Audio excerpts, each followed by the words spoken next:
اچھا، غیب کی چیزوں سے مراد کیا ہے؟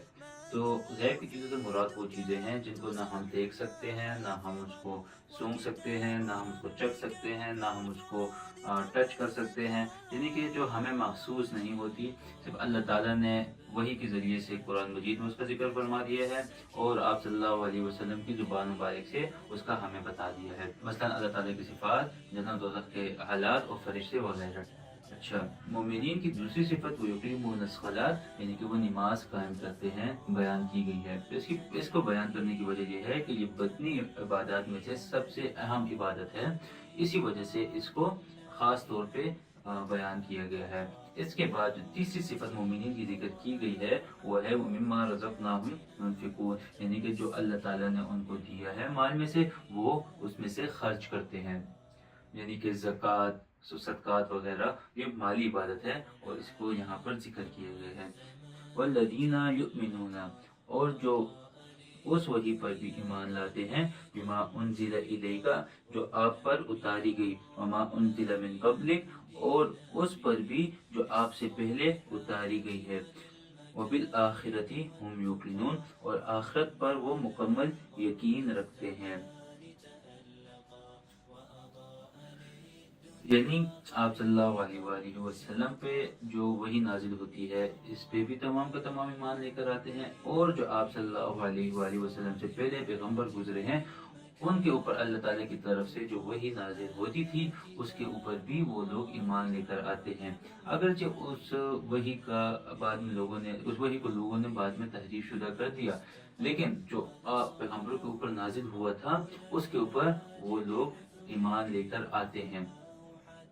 یہاں پر غور کیا جائے تو یہاں پر ایک اشارہ بھی ملتا ہے آپ صلی اللہ علیہ وآلہ وسلم کی ختم نبوت پہ،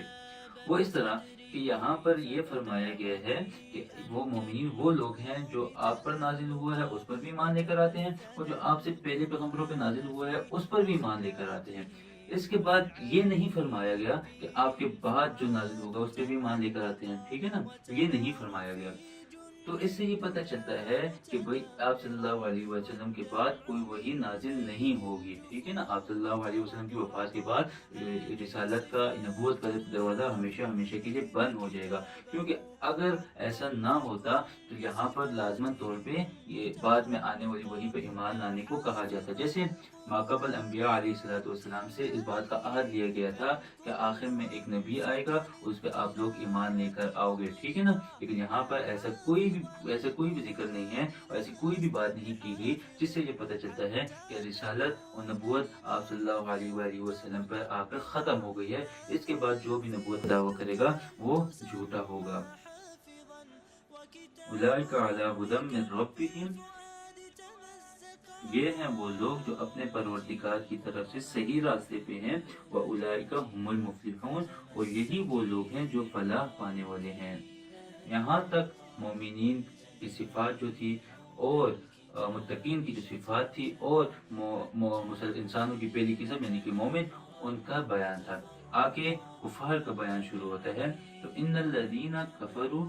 سواء علیہم، بے شک وہ لوگ جنہوں نے کفر اپنا لیا ہے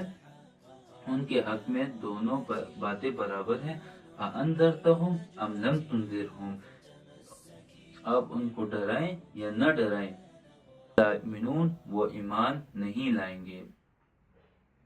یہاں پر ان کفار کا ذکر ہو رہا ہے جنہوں نے یہ طے کر لیا ہے کہ بھائی جتنے بھی واضح اور روشن دلائل آ جائیں ہم لوگوں نے ایمان نہیں لے کر آنا ہے، ٹھیک ہے۔ حضرت عبداللہ ابن عباس سے یہی تفسیر منقول ہے، کیونکہ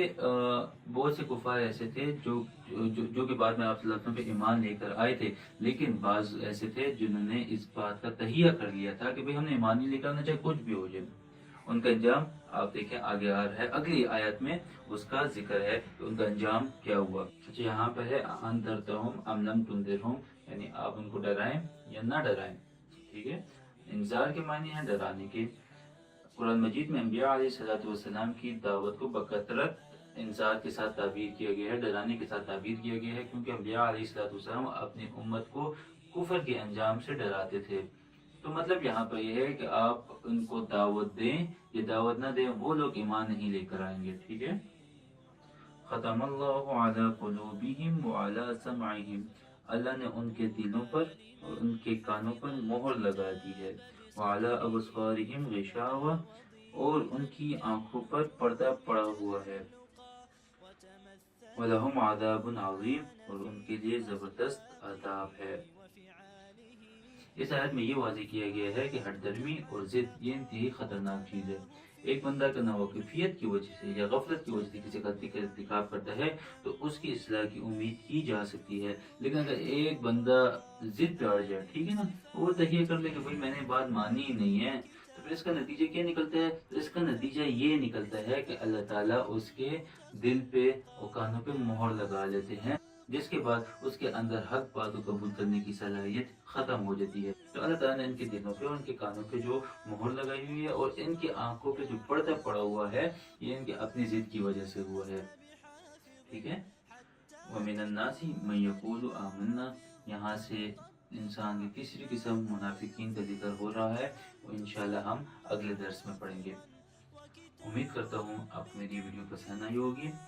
اس ویڈیو کو اپنے دوستوں کے ساتھ بھی شیئر کریں تاکہ یہ علم ہے دوسروں تک بھی پہنچ جائے۔ اپنا خیال رکھیے گا۔ السلام علیکم ورحمۃ اللہ وبرکاتہ۔